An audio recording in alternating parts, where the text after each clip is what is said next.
Hey, this is Mike Matthews from musclelife.com, and welcome to another episode of the podcast. In this podcast, I'm going to go over two things. One is something that I have gotten asked frequently for a long time, and I've written about it on Muscle for Life and in quite a few articles actually.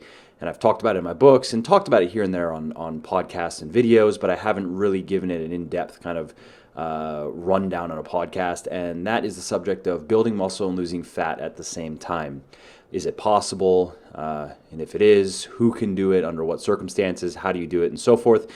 And the second thing I want to talk about is something I've been asked. I guess I'm getting asked more and more frequently these days as I kind of, make my way in this space or in this industry. And that is what were the big lessons that I've learned and the big kind of aha moments as I have gone from, a couple years ago. I had published my first book, just self-published it. I didn't have any connections in the industry. I didn't have any website. I had nothing at the time. It was just kind of I wonder if anyone's going to like what I have to say.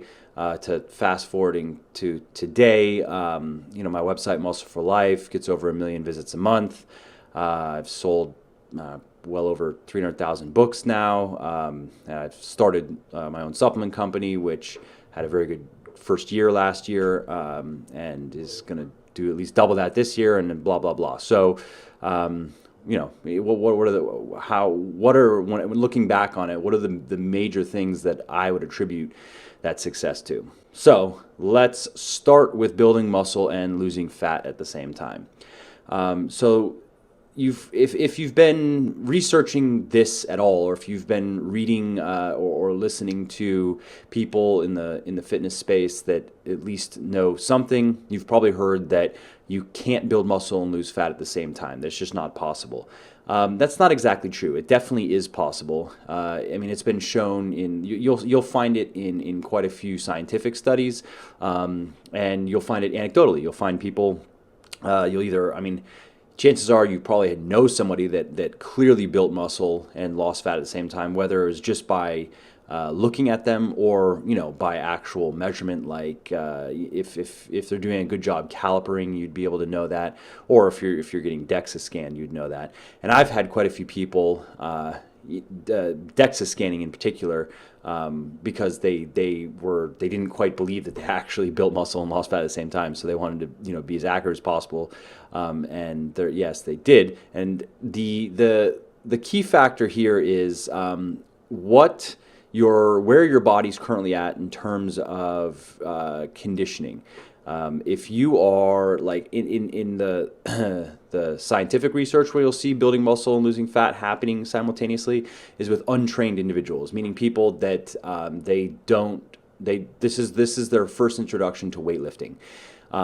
If that's you, if you are new to weightlifting, if you're within, let's say, your first 3 months of weightlifting, or if you have done some weightlifting already, but if it is a very inefficient type of weightlifting, which as a natural weightlifter, the worst way to train is to focus on isolation exercises, which would be exercises that isolate a certain muscle group, versus compound exercises, which are exercises that involve multiple muscle groups. So for instance, if you're going to work out your back and you're going to do isolation type of workout, you might do single arm lat pull down like these guys, or single arm seated type of rows, and you might then go do some cable work, same type of pulling on the cables. And back workouts, there's going to be a little bit of a compound nature because there are multiple muscle groups. Your biceps are going to be involved no matter what. But compare those types of exercises, or even you could say that even lat pull downs, two arm or close grip pull downs, are a bit more isolation than compound. And so compare those types of exercises to something like doing a bunch of deadlifts or doing a bunch of barbell rows, or even dumbbell rows are going to be more compound, just because of the free range of movement, which requires more muscles to stabilize. And also you have to use a bit of your body to even stabilize your core. But of course, the real, in my opinion, the foundation of a good back workout is some sort of deadlift, whether it's a traditional or a sumo or a hex. because you're going to get the most whole body development and strength out of that exercise. So if you're a new weightlifter, or if you're a weightlifter that's been doing a bunch of isolation type of work, and then also high rep work, if you don't lift heavy weights and you just kind of go for the pump and go for the burn, and so if you're doing that kind of stuff, and then you switch to heavy compound lifting, and then do what you need to do with your diet, which we'll talk about in a minute, then yes, you can build muscle and lose fat simultaneously. I've seen it, hundreds of times by now. There's just no question. So newbies to weightlifting, you can build muscle and lose fat simultaneously, guaranteed. Newbies to proper weightlifting, you can also build muscle and lose fat. Even if you've been doing, even if you've been weightlifting for, I've seen guys that have been doing those, high rep isolation type of workouts for upwards of a year, switch to heavy compound lifting, go into a calorie deficit, and build muscle and lose fat simultaneously. So a bit of your body is going to come into play here. Obviously, genetics are going to come into play. Some people's bodies, if you have naturally high levels of testosterone, for instance, you're going to find it's much more likely that you're going to build muscle and lose fat simultaneously than somebody who has very low testosterone. And then there are other genetic factors in play, relating to how well your body can repair type 2 muscle fibers, which is those are the fast twitch muscle fibers that you are training when you're training with heavy weight. They can generate explosive power. They're not good at endurance, but they're good at explosive power. Type 1 slow fibers would be the ones that are not very strong. They can't generate a lot of force, but they can go for a long time. So like if you're doing a bunch of high rep stuff, like let's say you're doing on the extreme end of it, like a bunch of body weight stuff. So you're doing a bunch of pull-ups and push-ups and body weight squats and stuff. You're not going to build much size in that way, but you're going to build a lot of muscle endurance. So you're going to build up the capacity of your type 1 fibers, and there's even evidence that the body will if you're not using the type 2 fibers, they can in a sense change into type 1 fibers if you're doing a bunch of type 1 type of exercise, and vice versa. If you then flipped to a bunch of heavier weightlifting, your body would have a bigger demand for type 2 and could change type 1 fibers into type 2. So those are the circumstances, where you definitely can build muscle and lose fat simultaneously. If you have, let's say, a year, I'm throwing these numbers out here based on people I've worked with. This is an area where I've looked for, I would say, not even necessarily conclusive scientific evidence, but at least something where I would feel like, okay, this is relevant enough for me to share. And I haven't really been able to find anything great on this point in particular, and that is if you take someone who, let's say, has a year or so of proper weightlifting under their belt, which means they've built a fair amount of muscle and strength. In your first year of weightlifting, you, as a guy, you should be looking to gain, I would say, 15 to 20 pounds of muscle in your first year. If you gain any more than 20, then you're an outlier. You have very good genetics and perfect. That's going to require perfect compliance. And the guys that I've seen that have been able to do that have started out quite lean, so they were able to. They didn't have to lose time in a calorie deficit, which impairs muscle growth, which is what we'll talk about in a minute.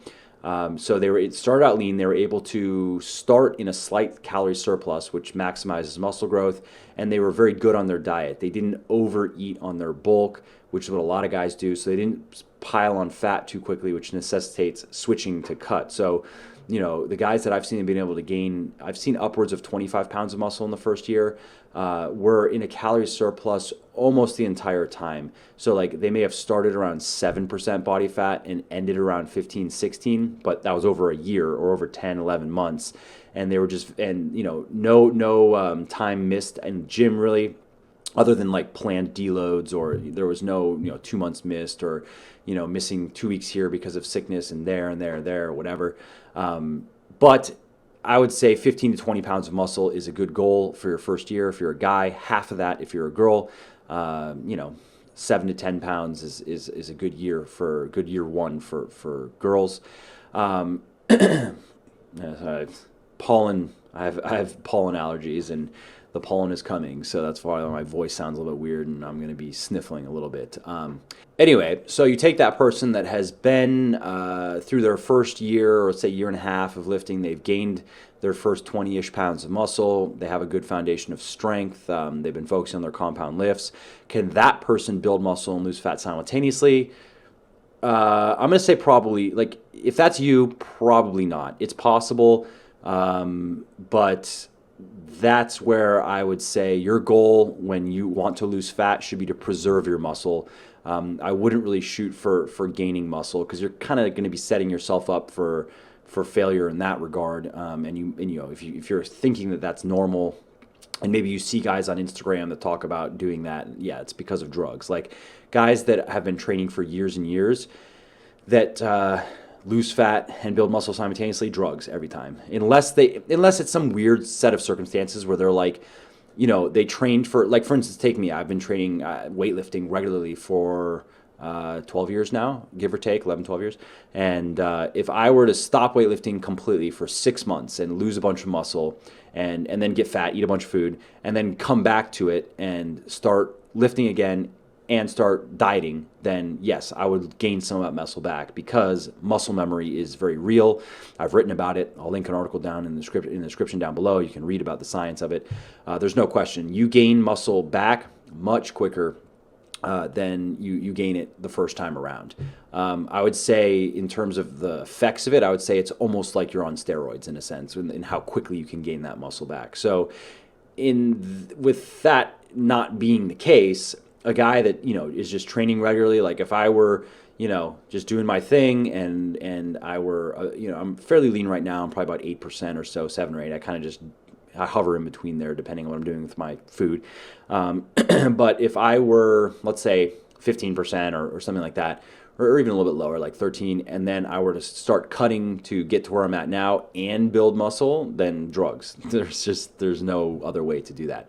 And the reason why is because when you're in a calorie deficit, which is what is necessary for losing fat, and that's worth me kind of just talking about briefly, even though you're probably familiar with this, just because some people, they wonder, they have the idea that you're like shifting fat into muscle or turning fat into muscle. Or I'll get asked, like, can you lose fat in a calorie surplus, or things like that. And or that, you know, there's some like people that think they were losing fat while in a calorie surplus type thing.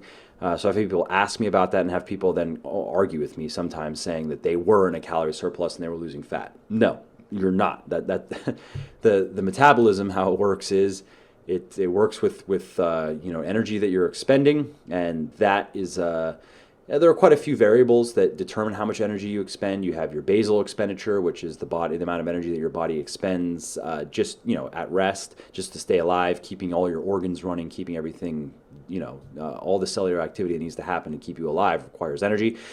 And then you have on top of that all physical movement, ranging from your intense exercise to your fidgeting throughout the day. You know, some people, and this has been shown in research, that some people are much more fidgety than others, and they actually can burn quite a few more calories. Like, I think and the more extreme, and I remember in one paper it was like the most fidgety type of people were burning an average of, like, or on the high, it was like around 1,000 calories more per day than the people that were most sedentary.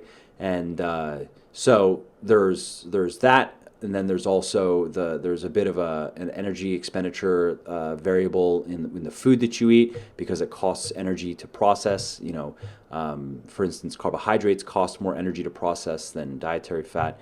So there are a variety of factors that determine how much energy your body is burning, but it comes down to a number. There is an amount, there is a quantity. Even though you can't ever exactly quantify it, you can come fairly close by. You don't have to even get complicated with it, really. I mean, I recommend with dieting using a pretty simple, you take your basal metabolic rate, you multiply it by an activity factor, which is really, I mean, the majority of your energy burned on a daily basis is going to be in your exercise, unless you're very active outside of the gym. Like if you're on your feet all day walking around, if that's the type of work that you do, you're going to burn a lot of energy there. But if you're like most of us, we don't move very much throughout the day. We're seated and doing our work, and we get up to go to the bathroom or get up to this and that. There's not that much energy that's being burned in it with that type of activity.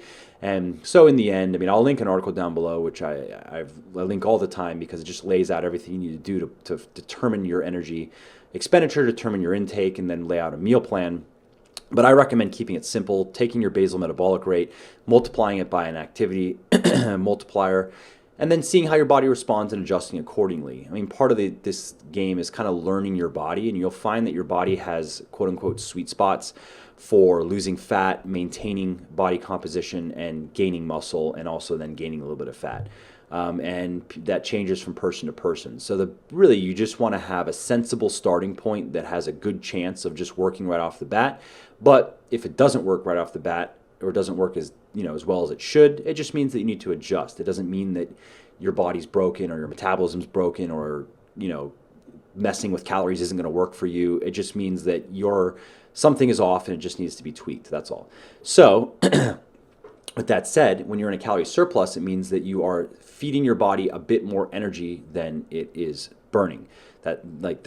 So if you're in a surplus, you're going to gain some body fat. Even if it's, some people gain more than others, and that depends, genetics play a role in that. For instance, in the last podcast, I talked about, or I interviewed somebody from DNA Fit because I got a genetic test done with them and found out that I have a very low sensitivity to carbohydrate and a low sensitivity to dietary fat. And basically, like, one of the effects of those things is that when I am eating an excess amount of carbohydrate, well, not even excess, when I eat carbohydrate and dietary fat, my body is, to simplify it, is less likely to store it as body fat as somebody who would have a very high sensitivity to either of those. So in my case, and I've noticed this, that I can overfeed, I can eat a lot of food and not see, like, where I'm in a huge calorie surplus, there's no question. And for the day at least, if I eat 8,000 calories in a day and I just do my normal thing or I still exercise and whatever, like, my average day-to-day life, I'm never burning more than probably 3,000, 3,500 calories. So if I only eat 8,000 calories, obviously there's plenty for fat storage. But I could do that and then not really notice a difference. Maybe a little bit over the course of the next day or so, but not as much as you might assume given how much food I ate. And also now that I've worked with a ton of people, I know people, and also people I know in real life, that are much more prone to storing fat when they overeat. And genetics definitely play a role there. I also, in my case, I have a gene that's associated with high levels of testosterone naturally. I've never been blood tested, so I actually don't know what my testosterone, where it is, but that makes sense. I mean, if I just look at the type of things that are associated with higher testosterone versus lower, then yes, my body would align with the higher testosterone, where I tend to stay lean, I build muscle easily, I don't need a lot of sleep, I generally have high levels of energy and motivation, I have a good sex drive, et cetera, et cetera. So there are some personal factors involved with how your body handles a calorie surplus, but I still do gain some fat when I'm in a surplus, and everybody gains some fat. You can't just feed your body 500 calories of energy more than it burns every day without storing something. It's programmed to store fat with excess energy. That's just what it's programmed to do. So to lose fat, you have to now do the opposite. You have to feed your body a bit less energy than it's burning, and that's called a calorie deficit. Now, the problem when it comes to building muscle is when you're in a calorie deficit, and this has been proven, I'll link the study down below if you want to check it out, that the body's ability to synthesize proteins is impaired when you're in a calorie deficit, and that applies to muscle proteins. So, long story short, make it simple, when you're in a calorie deficit, your body is simply not able to repair and synthesize. When you're in the gym pushing weights, you're breaking down muscle proteins. Your body has to replace them with new muscle proteins. It has to repair the damage. If it's not able to do that as efficiently as normal, what happens is you get to a state where you go work out and you need a certain amount of muscle damage to occur to stimulate muscle growth. Because really what muscle growth is, and I've said this before, but in case you haven't heard me say it before, what muscle growth is you have your protein breakdown on one side of a scale, and you have your protein synthesis on another side of the scale. Muscle growth is synthesis in excess of breakdown over time. That's it. So you broke down this muscle protein, your body replaced or built or synthesized this much. You've gained that margin there. let's say it's like in a week when you're new, especially in the beginning, you can gain upwards of a pound of muscle a week. It slows down, but that's what muscle growth is. So what happens is when you're in a calorie deficit, the muscle damage is still occurring, and I'm not sure if I've seen research that indicates that there's excess muscle damage in a calorie deficit. Not that I can think of, but for sure, protein synthesis rates are now lower. So basically, you're kind of just fighting to keep them balanced when you're in a calorie deficit. What you don't want is protein synthesis rates to go really low, because that's muscle loss. If your body is breaking down this many protein molecule or muscle protein cells, and you're only replacing this much, that margin is muscle loss, and that's what you want to be preventing. And you can cause this imbalance by a lot of mistakes. You could eat too little protein when you're in a calorie deficit. You could be in too large of a calorie deficit, starving yourself. You could be doing too much exercise, especially too much cardio. So there are quite a few different things that, if you're also very, very stressed, if your cortisol levels are very, very high. Cortisol is a catabolic hormone, breaks tissues down. So there are big mistakes that you can make that cause that imbalance. But when you have everything dialed in, you can keep a balance. You should be able to, no matter how trained you are, if you're like me, if you have a decade of training experience and you're pretty much at the peak of your genetic potential, or as far as you want to go. In my case, I'm pretty much as far as I want to go. I don't want to be much bigger than I am right now. I would like to be stronger, but then that's kind of a catch-22, because really to get stronger, if I want to add 100 pounds to my deadlift, I have to there's no way I'm not going to get a little bit bigger. It's going to require a bit more muscle. I'm not going to be getting, out of the muscle tissue that I have, I'm not going to be gaining 100 pounds on a lift just in neurological function alone. That's not going to happen. But you should, if you're in my situation, or if you have even 5 years of solid lifting under your belt, you're going to be you're an advanced lifter at that point. You want it to just balance, and that's what you're looking for when you're in a calorie deficit. You don't want to lose muscle, but you can't really expect to gain muscle either. So that's kind of the basic underlying theory of building muscle and losing fat simultaneously, and who can do it and who can't. And then before I move on, I just want to quickly touch on how to do it, because so let's say you're in a situation, you're new to proper weightlifting, you have some fat to lose, and so you can lose it and build muscle. How do you actually do that? And it's very simple. You just put yourself in a calorie deficit, high protein diet. I recommend relatively high carbohydrate intake, and I'll link an article down below on why I don't recommend low carb dieting. And moderate to lower fat intake, enough to sustain health, but no more, because it's unnecessary. You don't need excess amounts of fat. The hormonal differences are so minor that's just not going to matter, and you're going to get a lot more out of those carbs in your training, unless your body really doesn't do well with carbs. That I do run into that rarely, where people, guys will they'll usually figure it out. It's usually, well, I'd say it's guys and girls. They'll usually figure it out. I just run into it more with guys, because guys run into it when they're bulking, and girls don't seem to bulk as much as guys do. But that's usually when people will find out, is when they're bulking. They'll hit a certain level of carbohydrate intake where their body just doesn't feel good beyond that. Like, I've seen guys, they kind of settle into about a 300 gram a day, which isn't, depending on your body weight, is okay when you're bulking, but ideally you could go higher. But I have run into guys that once they hit that 300 grams a day, or in some cases it's 400, some cases I've seen as low as 250, they don't feel good anymore. And this is not like highly processed junk food either. This is, potatoes and sweet potatoes and grains, whole grains and stuff. This is good food. And there's just a point where their body doesn't want any more carbs, and they just don't feel good with more carbs. So we cut it off there. But I recommend that you, and again, you'll see in the article, the meal planning article I linked down below, this lays out how to work your numbers out. So, if you want to know how much protein exactly, how much carbohydrate, how much fat, just go there and check it out. But I recommend that you start with a high protein, moderate to high carbohydrate, moderate to low fat breakdown, and see how your body responds to it. And yeah, so if you want to lose fat and build muscle simultaneously, put yourself in a calorie deficit, lay your macronutrients out correctly, be consistent with it, and then train hard. Heavy lifting, compound lifting should be the emphasis. You have to make sure that you're weekly volume is set up properly so you don't overtrain. I'll link an article down below on training frequency because right now it's very popular. High frequency is very popular. Training everything 2 or 3 times a week, and these types of programs are fine. They can work. I've done them myself, but there are advantages of training everything once a week that I personally prefer, and I talk about them in the article that I'll link down below. Actually, I'll link 2 articles. I'll link in a frequency article and then how to build a workout routine, where I go into a bit more of why I prefer training everything once a week as my kind of standard go-to type of routine. And then you can always mix things up.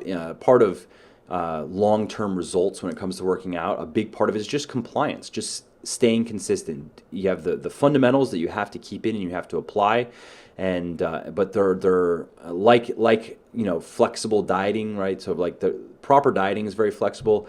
There's a bit of flexibility in training too. You can change frequency. You can change. There's certain things you wouldn't want to change. Like you wouldn't want to change your emphasis on the heavy compound weightlifting. You wouldn't want to change that. But you can definitely change frequency. You can change the assistance type of work, the exercises that you do in addition to your squats, your deadlifts, your pressing. So the additional stuff you can change. You can change rep ranges.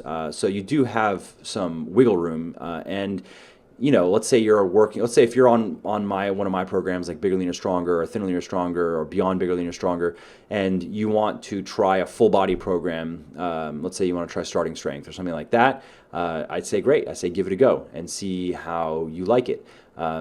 I find that with full body programs or even upper lower programs, as you get stronger and stronger, one of the big things I don't like is the workouts get very, very hard. Just take an upper body type of workout where, depending on whether you start with your chest pressing or shoulder pressing first, one of them is going to suffer. You're not going to get maximum performance out of either when you're doing them in the same workout. Same thing goes in a lower body workout. If you're squatting and deadlifting in the same workout, whichever one comes second is going to be a bit impaired from what you did first. So that's why I personally like to separate out. Like I like to have each workout start with one major compound for the muscle group and then move on to some assistance, so then it allows me to give everything I've got basically. So when I'm doing my pull or my back, I'm deadlifting, but I'm not also squatting in the same day. I'm going to save my squatting for my legs day, and that's one of the reasons why I like a more of a single split. But again, if I've also found that some people seem to respond better to much higher volume training. This is rare. It's not the average thing that I run into. It's not common, but I have run into a few guys that I was really surprised how much weekly volume they could get away with. And for them, training everything 2 or 3 times a week made sense because they could just do so much. And normally when you see that, it's just drugs. I mean, that's why guys, one of the big benefits of steroids is your body's able to synthesize proteins at a massively higher rate. So basically now, if your muscle damage is here, but your body's potential protein synthesis, what it can synthesize is up here. Well, you need bring that up so you can, because there's a stimulus factor here. This much stimulus isn't enough to produce this much protein synthesis. But you start bringing the stimulus up, and then if your body can keep up, you can gain a lot of muscle really quickly. So in those cases, then yes, it would absolutely make sense. If a guy's on drugs, he needs to, if he's going to get the most out of the drugs, he needs to be increasing his weekly volume. And you could do it by like the Mike Mentzer high intensity training type of method, where you're like doing these massive workouts of super high volume, and then you rest for a week and do it again. That's one way of, if you look at it, every 7 days of getting a huge amount of volume in. Or you can take a huge amount of volume and just kind of distribute it among 6 workouts that you do. Like you could do push pull legs, rest, push pull legs, and you can get a lot of volume in on your body. But if you're natural, that type of program, you have to be very careful with your volume, because if you go too high, you're going to overtrain. I've made that mistake before. Years ago, I was working out with a guy who, at the time, I didn't really know is what I know now, even in terms of drugs and what type of drugs look like with bodies and some of the signs. So I wasn't sure if the guy was on drugs. Now I know for sure he was, no question, especially given his diet and stuff. But His workout routine was we were training everything twice a week. It was yeah, I think it was years ago. So I'm trying to remember if it was an upper lower or I think it was push pull legs, rest push pull legs, and I did it for a couple months. And at the end of that month, two months or so, 2.5 months, I'd never felt. That's the most overtrained I've ever felt. I was actually amazed. I remember coming in to try to work out, and I go to do a pull up because it's back day, and I was just gonna do a little warm up. It was like our pull, and I start doing pull-ups, and I get to like 3, and I just feel dead. I get so tired. I'm just out of it, yawning. Like I felt like I was trying to work out in the middle of a flu or something. You know what I mean? Where I wasn't sick, but I just had nothing left, and I had to take like a good 10 days off the gym just to feel normal again. So that's something you have to watch out for. But it's not that push-pull legs rest. Push-pull legs, it doesn't work. It's just you have to be careful with your volume.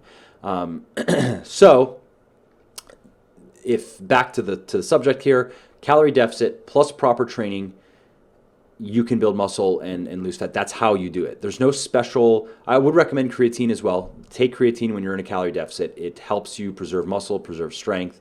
If you can build muscle while in a deficit, creatine is going to help you do it faster. There's no reason not to take it. It's totally safe. You don't have to cycle it.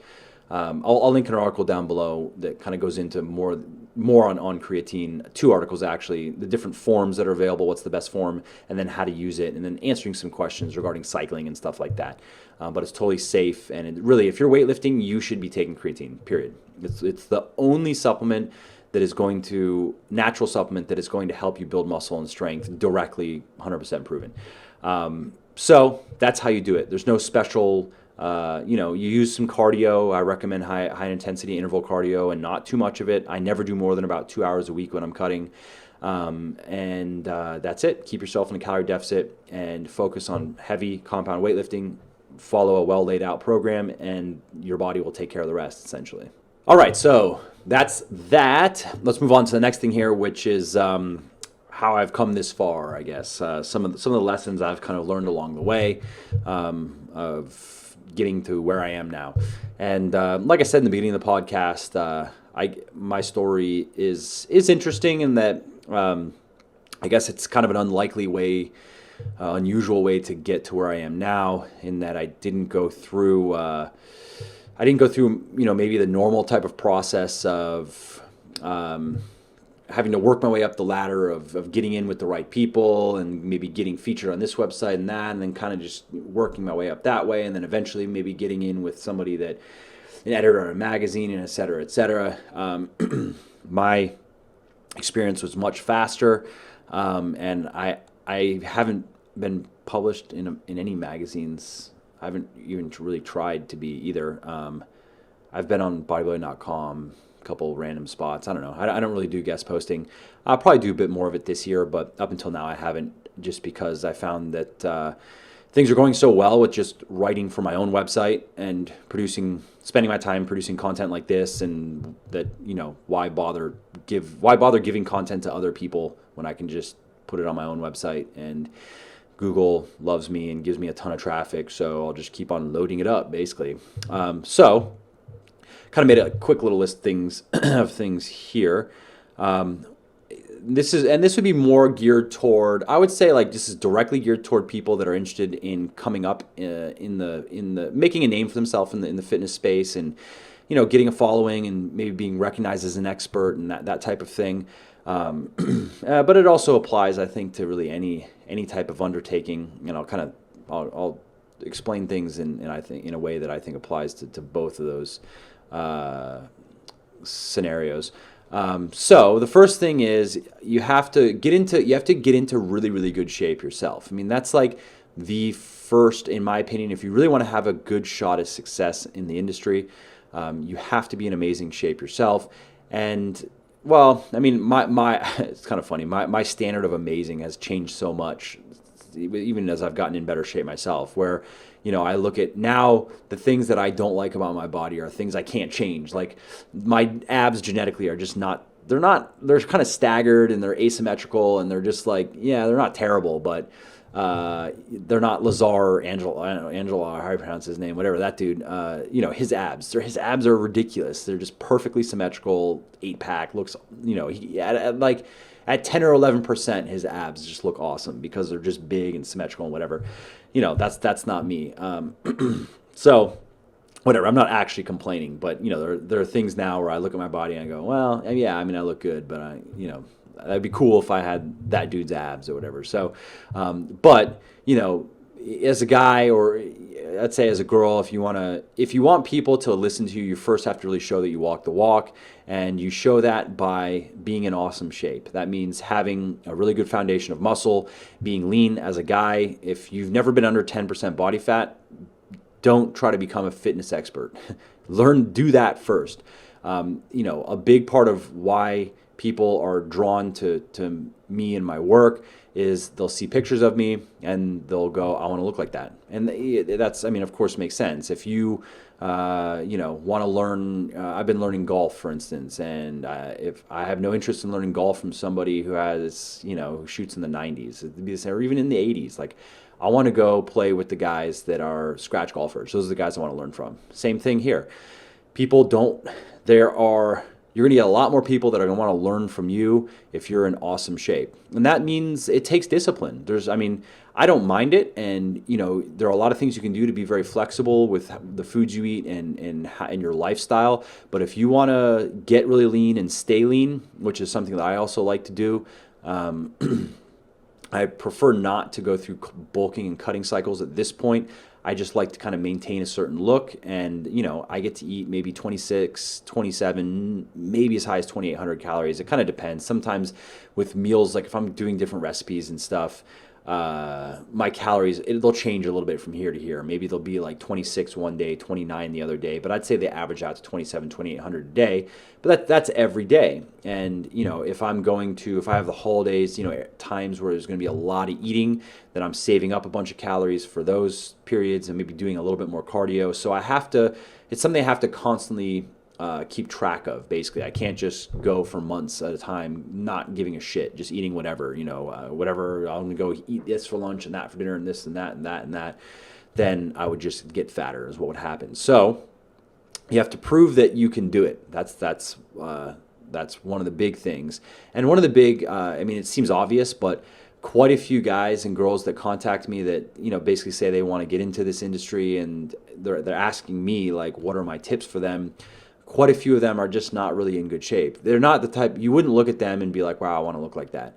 A lot of them are just like, they look like kind of fit, where you're like, okay, I guess that looks all right. That's not what you want to, that's not the reaction you want to, have in people if you're trying to sell them on you as being an expert. You don't want them to be like, yeah, I guess he lifts, I guess. You want them to be like, damn, that dude looks good. That's the reaction you want. So that's the first thing, and it also helps if you can. Looks, I'd say, is the main thing, but also if you're strong in the gym and people can see that you know what you're doing in that regard too. So if you're pushing, pulling, squatting, respectable amount of weights, heavy weights, good form, people, at least especially the more informed people, are going to notice that. But again, in terms of mass appeal, it's going to be looks. So that's one thing. And then another thing now is, and again, applying that to other fields, it's, you got to be really good at something. I wrote an article on this. It was something I came across in a memoir of Steve Martin, the comedian, where basically, like, his big secret to success, and this is what he tells people, is get so good at something they can't ignore you. And that's a great concept because it's perfect. It encapsulates, it gives you a very clear, like, just focus on that, and you can avoid a lot of other bullshit and a lot of other distractions and trying to take shortcuts and things that are ultimately going to just keep you treading water and wasting your time. But if you just focus on getting so good at something that people just simply can't ignore you, that people, they see, and in terms of fitness, they see your body and they're like, damn, that dude's in, or that girl's in amazing shape. Like, how? And you'll find that this is a natural type of thing that'll happen, is people will start asking you, like, they'll start seeing that, and you'll get more and more just from random people. They're going to start asking you, somebody you just met and you're just kind of talking about random stuff, and then they're going to go to, hey, so I noticed like you're in pretty good shape. I wanted to lose some fat. How do I do that? And it's a natural progression because people, they see, if as a guy, if you're muscular, 7% body fat, people notice that. And you don't have to have your shirt off, people to notice that. You just, look at how you look in clothes versus the average person out there, and it's very clear that you're doing something that they're not doing. So that concept is key, and it's something that I keep in mind in anything that I'm doing. I focus on whether it's writing or building the supplement business or doing everything I'm doing with Muscle for Life or whatever. If I can just get so good at that people can't ignore me, that I just stand out that much, that alone is going to take care of so much in terms of long-term success. And that now brings us to the next point, which includes you have to be really informed. It takes time. You have to study a lot. And that applies to fitness or anything else. If you want to get so good that other people, can't ignore you, especially in fitness, it's not just looking a certain way, because the problem with that is, go on Instagram, you can find tons of guys and girls that look great. They're on drugs. So many of these people are on drugs. And yeah, that sounds cynical, and I get accused of being on drugs as well, and I understand. Even though honestly, I think that people accusing me of being on drugs is kind of just ignorant, because if you just go look at my pictures going back from when I started this back in 2000. Well, Muscle for Life came around in 2013, and that's when I kind of started posting more on social media, because I'm not really that kind of person. Like, I don't use social media personally at all. I'm not posting pictures of me or trying to show off anything. I don't care about any of that. But look at my body, in 2013 versus now. I look more or less the same, because again, I'm at a point where I'm just not going to be able to gain much more muscle naturally, and I'm not really interested either. I kind of want to stay where I'm at, and you'll see that I'm lifting a bit more weight now than I was then, but not by that much. Again, that's kind of a fact. That has to do with the fact that I am staying lean, which limits my training because of I can't eat a ton of food, and also I don't have the telltale drug signs, which would be the massive shoulders, the massive traps, the massive upper chest. I don't have all the crazy vascularity, the disgusting squiggle veins everywhere and stuff. So, but I still understand some people. In some pictures, I guess you can see I could see people being like on the fence, like I don't know if he's on drugs or not. But anyways. You'll find a lot of guys that look great, and they actually, like on Instagram, they can have quite a few followers just because they look great, but they don't really know anything. And in a lot of cases, they're pretty dumb. Like, you just read the things they say, and there's just not much going on up there. So it's not enough to just look good. You have to also be informed, and you have to be able to articulate yourself, and you have to come across as intelligent and educated. And there's no way to fake that. Again, a lot of people are into that. They're into trying to shortcut things and fake it till you make it and all that. I don't believe in that. I believe in hard work. I believe also that people have a much better intuition and much better instincts than other people that want to try to shortcut or fake it till you make it, or kind of bullshit people give them credit for. Sure, there are the Mike Changs out there that make a ton of money, and they have all their Muppets that buy into their stuff, but that's a short-lived, like that business model sucks. They don't, one, it just sucks to be that person where you're just scamming people, and you're not actually really helping them. You're just kind of promising things so they give you some money, and then maybe they'll give you money for a couple months until they just are like, all right, this isn't working for me, and they move on to the next thing. That's a very normal business model here in the fitness space, where you figure you're going to hook somebody for a few months, and the vast majority of people aren't going to get the results they want, and then they're going to move on to something else. Not even necessarily going to blame you. They're going to think, well, it just didn't work for me, and move on to something else. I'm not into that. I much prefer, I'd much rather help people. You can't. Not everyone's going to make it no matter what, because there's people. You could lay out the best type of diet and the best type of exercise program, but if a person doesn't stick to it properly, well, there's nothing you can do about that, and that is inevitable. Sometimes people lose motivation, or things happen in life that throw them off, and they don't get back on. So, it happens, but I'm much more into the idea of lay everything out that I can so people can get the type of results they want and build a long-term relationship there. And that, sorry, it's just stupid allergies. It takes a lot more time, takes a lot more work, but it's also a lot more fulfilling and it has a lot more meaning. And it builds an actual business that has value, long-term value, as opposed to, something something that you're always trying to you're trying to get new suckers. Basically, that's kind of the standard type of fitness thing. It's just more and more eyeballs, and a certain percentage are going to take, and then you're going to get some money out of them, and they're going to flush out, and you just rinse and repeat. I'm into repeat, not just God, it's so annoying. I'm into not just repeat business, but also like relationships, repeat, just hearing from the same people again and getting updates and all that stuff. So getting very educated is very, very key. That's the message really of this point. And that means that, it's not you can look at things, in my opinion, in general, you can look at something as, oh, it's so daunting and it's going to be so much work, and build it up in your mind as it's going to be, 1,000 hours. And that means you're going to have to watch a lot less TV and hang out with your friends a lot less and blah, blah, blah. And I think a lot of people psych themselves out when they look at, some kind of large undertaking like that. And, I have a bit of experience with large undertakings, I guess, because even from anything from writing a book, which is when you start from scratch, it's quite a process to go from an idea in your head to a completed book that's, up and selling and doing well.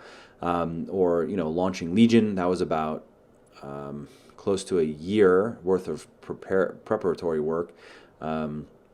Yeah, give or take a year, basically, of like, it wasn't a year full time because I also was writing and doing stuff with Muscle for Life. But me and my partner in Legion, his name's Jeremy, it was about a year that we were working on it before we were able to sell anything, to take a single dollar. So you can imagine, and both of us are smart and we work hard and work fast. So there was a lot of stuff that needed to get done before we could really go on that, and a lot of preparatory work, a lot of survey type stuff, and to make, it's like that old, that cliche of what is it? It's like if you had a certain amount of time, I don't remember, a certain amount of time to cut a tree down, you'd spend the majority of your time sharpening your axe, kind of thing. It was that type of approach, whereas opposed to just like, because when I was first like, okay, let's do Legion, let's do a supplement company, because I was selling a lot of other people's stuff, and I'd rather just make my own supplements and make them better and make the stuff I actually really wanted and sell those instead. There were certain people I knew that were of the mindset of like, oh, who cares? Just throw something up there, just get it going, and then you can always change it and fix it, and whatever. And yeah, I'm into that. I understand the minimum viable product type of concept, and I actually agree with it. But when it came to doing a line of supplements, I kind of was, in the beginning, I was like, no. Like, we're not going to spend 5 years preparing just to make a sale. But if we're going to do it, we're going to do it right. And that means that there's going to be quite a bit of work in really laying out getting the products the way that we want it, getting the right type of formulations, which means a lot of research, and vetting manufacturers, because I know that there's a lot of bullshit in the world of manufacturing, making sure that I'm getting a manufacturer that's not just going to give me a good price, but it's not going to screw me over and give me products that don't have what they say they have, or have very low quality ingredients. To the branding side of things, there are so many. I'm a big believer in just high quality marketing in general, and that I think that's one of the most important skills you can have as a business person, is be a good marketer, and which kind of in conjunction with that, be a good salesperson. The easiest way to get into any industry and make money, is to identify a niche. If it's an industry where there's large amounts of money being spent, you're probably not going to be able to just come in and dominate in the top tier category. But identify a niche where there is a demand. There are companies selling things and doing well, but their marketing sucks. Just come in and be better marketers. Have good products, and that's a standard. Like, if you want to generate goodwill and build a business, you have to have high quality products that meet customers' needs. But beyond that, be better at marketing than your competitors, and you're going to do well. So in my case, it was identifying that niche, which is growing now, but at the time it was there weren't very many companies doing it, but I knew that there's a need for it, and that is kind of what I'm doing with Legion. Products that are all ingredients backed by good science that is actually cited, and you can go check the studies yourself. And so you're not just taking my word that this molecule is scientifically proven to do this. You can go see the research and why I'm including it in the products. And all ingredients at clinically effective dosages, which everybody says, but what is a clinically effective dosage? That means it's a dosage that was shown to be effective in scientific research. And that means, again, that you have to show the scientific research to back up why you have, however many. My pre-workout Pulse, for instance, has 4.8 grams of beta-alanine per serving. Why 4.8 grams? Because there's a meta-analysis that was done of 20-something studies on beta-alanine and performance, and it showed that the average effective dosage used was about 4.8 grams. So 4.8 grams, that's a clinically effective dosage. If I were to put 1 gram and say clinically effective dosage, it doesn't mean anything anymore. According to what? Even maybe you could find like one study where they used 1 gram and it did something, but when you start looking at the whole body of research on the molecule and you go, okay, well, if you really want to get its benefits, when you review all this, you need to have upwards of 5 grams or so. 4 to 5 grams is where you want to be to really get benefits. Sure, 1 gram is going to do something, but 5 grams is the real deal. That is what I'm doing with my products. Every ingredient is like that in every product, so you can go check it out yourself. Using natural sweeteners, no artificial sweeteners, and I'm actually switching over to natural flavoring too. From now on, all products are going to be naturally flavored. Which is in the beginning, I was, we were getting naturally flavored products versus artificially flavored products, and trying them. And the artificially flavored always tasted better, and they weren't really able to get the natural flavored ones to taste right because of the amount of active ingredients that are in my products. Like Pulse, for instance, has 8 grams of citrulline malate per serving, and cit malate tastes really, really bad. It tastes like weird, salty detergent. It's gross. Very hard to deal with for flavoring. So in doing research on artificial flavors, basically, is there any reason why I should steer away from artificial flavors? There's nothing in terms of scientific research indicating that artificial flavoring is harmful to the body. Whereas artificial sweeteners, there's quite a bit of evidence that regular consumption of these types of chemicals can be harmful, and especially to your gut flora, your gut health. So that's why I said, okay, no artificial sweeteners, but I'm fine with artificial flavoring. But now my manufacturer it's actually been about a 3-month, almost 4-month process going back and forth, getting these to taste the way I want them to taste. But they've been able to do it with natural flavoring. So I'm going to switch to natural. There's nothing wrong with artificial flavoring, but I'd rather have all natural flavoring just for the sake of, I don't know, because I'm into all natural things, I guess. Anyways, that's a quick little rundown of what I'm doing with Legion, and that was the niche that I saw where there was a need for this, and Legion is doing very, very well. And I think that, of course, there are definitely ways that I can improve Legion's marketing, but all in all, it's pretty good. The brand, everything looks nice. The sales copy reads well. It's well put together, and we are doing things continually improving the look and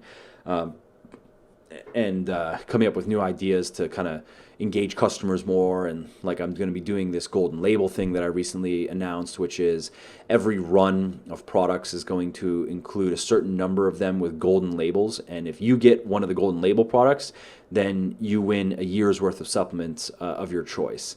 So just cool stuff like that. I thought of it randomly, and the Willy Wonka thing. I'm like, that'd be fun, actually. I think I'm going to do that. And it's not super expensive on my end, and I just think it's cool. So I'm going to, I think customers will like it. So coming up with more and more ideas on how to make Legion, just to set it, even like its products are pretty unique and it sets it apart from its competitors, but to do more and more to even just make it more unique. And like, I'm going to be, for instance, I'm going to be starting a blog on Legion that I'm going to be writing for. So I'm going to be doing more writing every week to kind of like, I want to make Legion, I want to replicate what I've done with MFL, over at Legion. I want it to be a trusted resource for not just buying supplements, but for getting training and nutrition advice, and make it a place where people can go. Like I want people to say, oh, you want to build muscle, lose fat, get fit. You need to check out, you need to go check out Legion supplements, and also Muscle for Life. But I want Legion to be in there too, not just for the supplements. I'm going to start doing some live Q&As over at Legion. I'm going to set up a service at Legion basically where you can email in any questions that you have, diet, training, supplementation, whatever.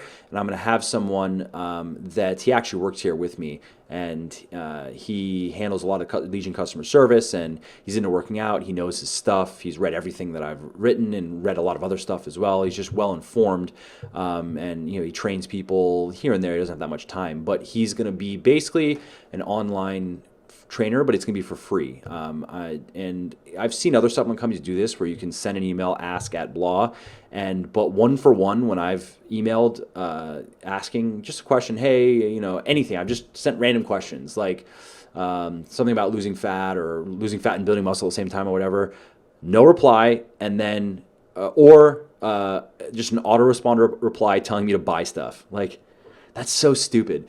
So what I want to do is set up a service where you could email, because I understand there's a lot that is, you can just, if your question is, how do I lose fat? Sure, you can just go read an article on that. But there are a lot of people that have personal type of circumstances and things that make things tricky. You need some help. I want you to be able to email Legion and get answers, and not, oh, that's a good question. Oh, you want to lose fat? Yeah, here, buy this fat burner. No, okay, you want to lose fat, but your schedule is all blah, blah, blah. Okay, cool. This is what we would do. Here, check this out, and tell me what you think. And doing things like that are gonna build goodwill, and it's worth it's worth paying someone just to do that, because I know it'll come back in terms of goodwill, and it'll come back in terms of eventually in money. People buying things and whatever. So that's kind of like the niche that I identified, and then how I want to just really solidify Legion as the leader in that niche of actual science-based products, 100% naturally sweetened, naturally flavored, and really here to help you achieve your goals, and even reach a point of where you're fulfilling maybe needs you didn't even realize, that your unwanted needs that you didn't realize what would have that you could achieve or that you would want. So yeah, that's basically my thought process on getting into an industry and really putting in the hard work and identifying something unique that you can offer, and then out marketing your competition. So I don't want to go on too long on this, but another important thing here is I think that content marketing is super important these days for any business. If you want to do well on the internet, especially in the long term, and if you want to not spend a shitload for your traffic, you have to be good at creating content. I would say that my strength is written content. I do these videos, and that's cool, but as you can see, my focus is not on my YouTube channel. My focus is on my writing right now. And I just have quite a few writing projects that I want to still get through. I want to get through a couple more books and stuff. But in the future, I'll probably be putting a bit more emphasis on YouTube. However, YouTube is a great source of content. I would question, though, I would say, and this isn't to put down anybody on YouTube, but the average quality of a YouTube follower is going to be different than the average quality of a book reader. And I've seen this. There are a lot of. I've met a lot of great people through YouTube, and there are a lot of. I have a lot of followers on YouTube, but a lot of them also came from reading books or reading stuff. Where I've looked more at other people's channels that don't really have any written content, and a lot of the YouTube traffic they get. I understand people they want to get some tips and they kind of move on, but it's very different when somebody has sat down and spent, let's say, 10 hours reading a book of yours. Or they feel that they've really gotten to know you and they've developed almost like a personal relationship with you. That's different. And yeah, you can achieve that, I guess, if you're sitting and watch 10 hours of YouTube videos from somebody. So, maybe I'm off on that one. But my focus has been writing, and that's what it'll continue to be. So whatever you're going to do, you're gonna want to be able to create really good content that people like, and that takes time. If something you have to learn, I'm sure. I've studied a ton on writing, and I've written a ton, so I've gotten pretty good at it. If I were now going to be focusing on creating really good YouTube content, I would do the same thing. I would study up a lot on that. I'm sure I'm making all kinds of mistakes and doing things that people don't like on YouTube, and not doing a lot of things that could be growing my channel faster and so forth. And that's what I'd be focusing on, is how to create really good YouTube content, for example. So move on to the next one here, which the note I made is get really good at marketing. I've already covered that.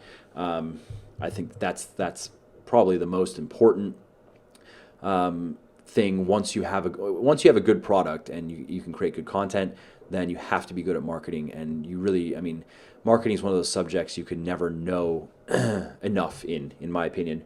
I've read, I don't even know how many books on marketing I've read, and courses and articles and stuff. I don't even know, hundreds. And I continue to study in the field just because there is so much to know. And that, whenever this is just a personal thing. I'm sure I got this from someone. I didn't come up with it myself. But when I'm wanting to learn something, like I said recently, I decided to start learning golf. So I apply this to golf, or apply this to marketing or writing or whatever.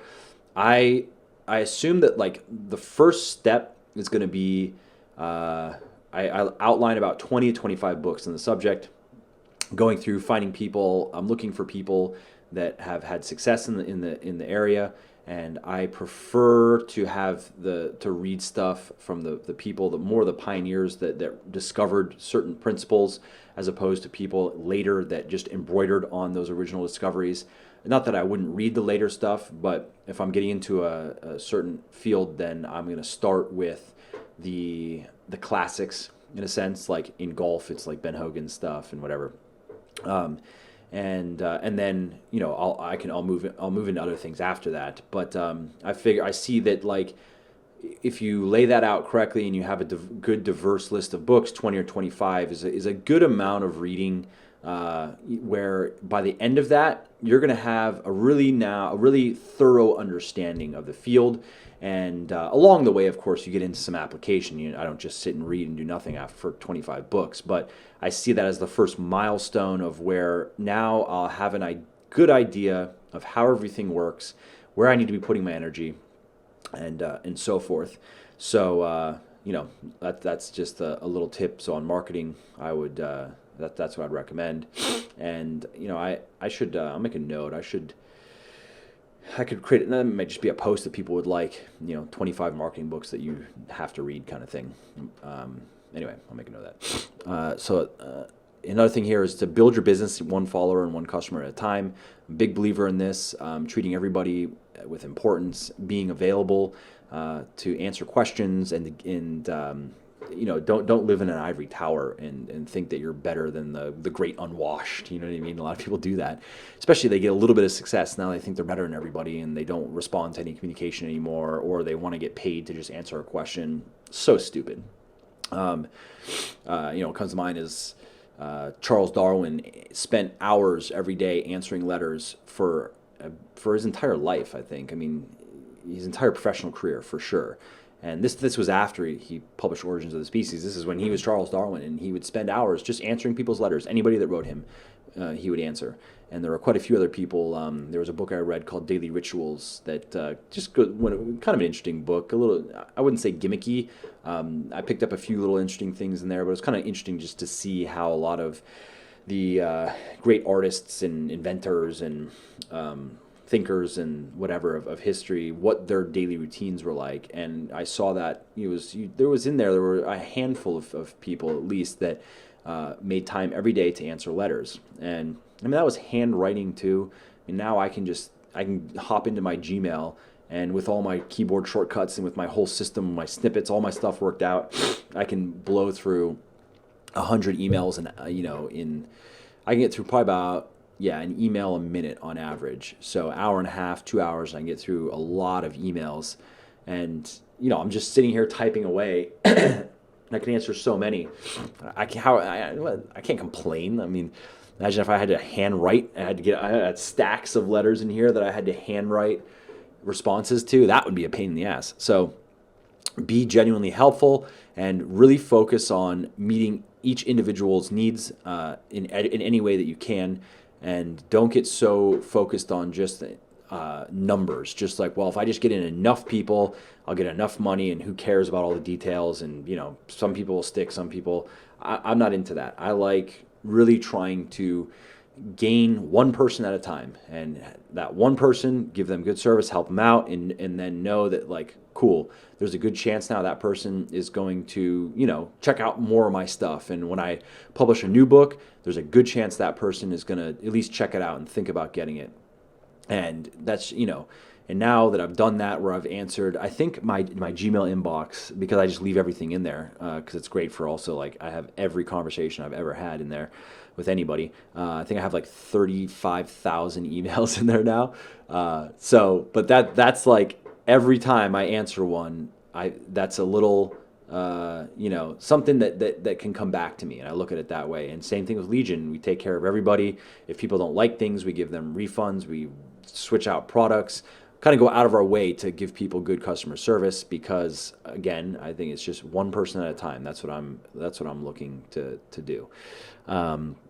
And last but not least is choose the right people to work with you and take good care of them. So I don't do this all alone. Muscle for Life is, I do all the writing, but there's a lot of other stuff that happens behind the scenes that makes it all possible.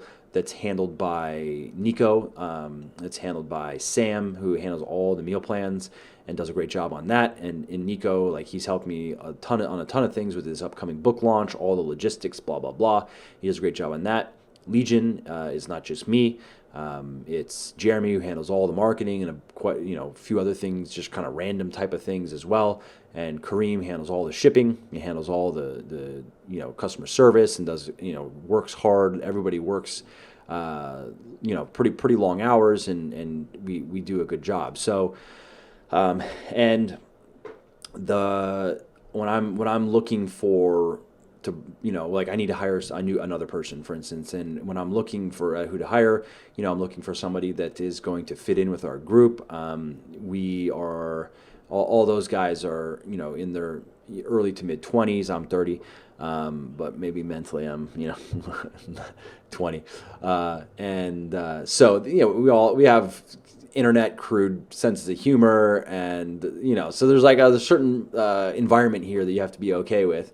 And so they need to fit in, and I'm looking for somebody that is smart, but not overly. I think sometimes people put a bit too much emphasis on the importance of intelligence in success. And me personally, this has also just been research. This is not even a personal opinion, but just IQ is not nearly as important for success as grit and just the willingness to work hard. I'll take somebody, with a very normal, or let's say average IQ, but a very high drive. I'll take that person every day over a high IQ low drive.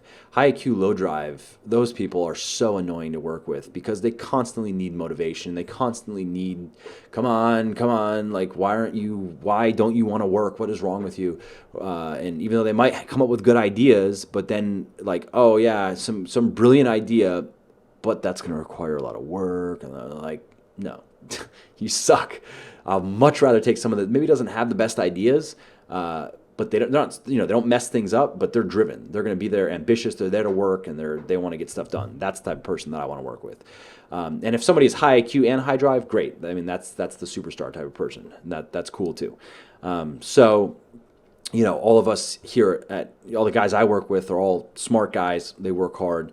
And so I kind of, like, in a sense, I've kind of surrounded myself by people that are superstars in their own regard, and we all work together and do a really good job. So, and in terms of taking good care of them, there's a book I just read recently that I really liked, and I'm kind of like pulling all my notes and highlights out and putting together a little plan how I'm going to put it into play. But it's called Peak, and it's from a guy named Chip Conley. Let me make sure I got that right. Amazon. Peak Conley. Yeah. Peak, How Great Companies Get Their Mojo from Maslow, Chip Conley. And great book. It's kind of built around Abraham Maslow's pyramid. psychological pyramid, which you've probably heard about, where at the bottom you have like base survival needs, and in the middle of this pyramid you have like self-recognition, and then at the top you have self-actualization. Anyways, and what I like a lot about this book is, in terms of employees, is just how important it is to not just pay people well, but also to create an environment where they are recognized for their good work, where they feel appreciated, and where they and then even above that, where they feel like they are doing what they were really meant to do, and their work really aligns with their talents, and that it really has meaning and it's making a difference.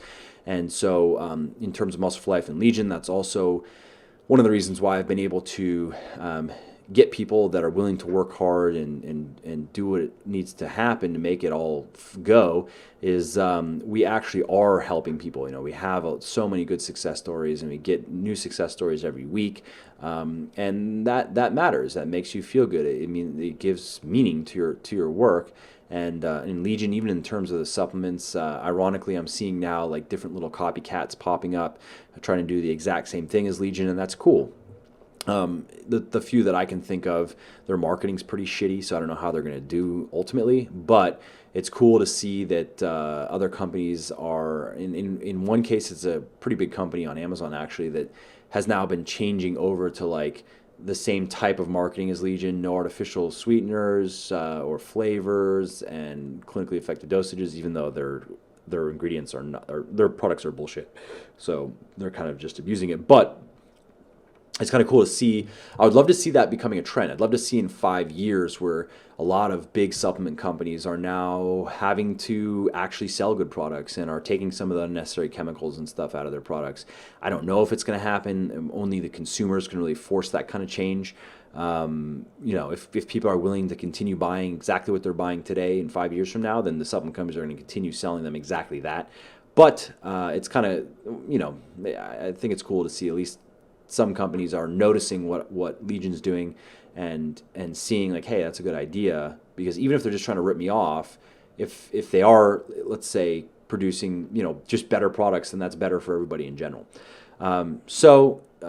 Yeah, I guess there's more that could be said obviously on getting and keeping good people, but I would for now recommend pick up Peak.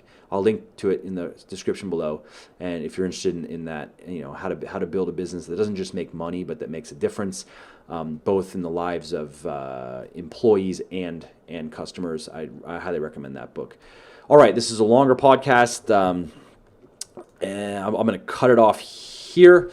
I hope you liked it, and I will see you next week.